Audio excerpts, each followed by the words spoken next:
રોહિત, હા તને રાધાને તારી વાઈફને અસ્થમાની પ્રોબ્લેમ હતી અને આ હિલીથી ટ્રીટમેન્ટ તે આપ્યું, હા એટલે કરીબ 10-15 દિવસ આપ્યું. હા 15 દિવસ આપ્યું. હવે શું છે, શું રિપોર્ટ છે?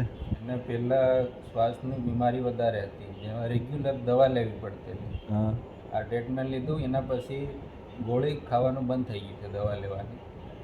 અને પેલું પંપ લેતી હતી. હા, અને પંપ તો રેગ્યુલર લેવો પડતેલો સાંજ સવાર. હા, એ બી પંપ બી આજે બંધ થઈ ગયો છે. એટલે હમણાં તો છેલ્લા 20 દાડાથી કંઈ પ્રોગ્રામ ના, લીધું 20 બી નથી. દાડાથી કોઈ દવા નથી લીધી, ના કોઈ પંપ લીધો. એટલે દવા ને પંપ બધું બંધ થઈ હા, ગયું. બંધ થઈ ગયું. અને પેલા હિલીથી ખાલી ટ્રીટમેન્ટ લેવાથી હા, ઠીક થઈ બસ ગયું. એનાથી ટ્રીટમેન્ટ લીધું 12 થી 15 દિવસ. 15 દિવસમાં બધું હા, ઓકે 15 થઈ ગયું. દિવસમાં હજી બરાબર. સુધી કોઈ તકલીફ પાછી પડી ના, નથી. પાછી એ તકલીફ નથી પડી.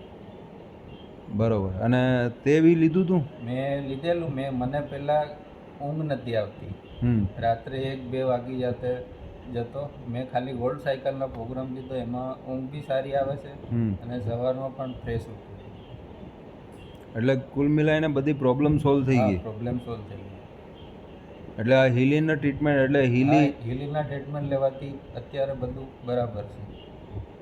એટલે આના વગર દવા ખાતે આટલું બધું સારું થઈ ગયું, તને કેવું લાગે છે? મને સારું લાગે છે સર. એટલે વગર દવા ખાય હા. કઈ રીતે થઈ ગયું હોય?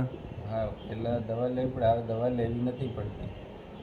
બધી દવાઓ બંધ. હા, દવાઓ બંધ. ચલો, હવે બધાને હિલીના ટ્રીટમેન્ટ આપો છે પછી.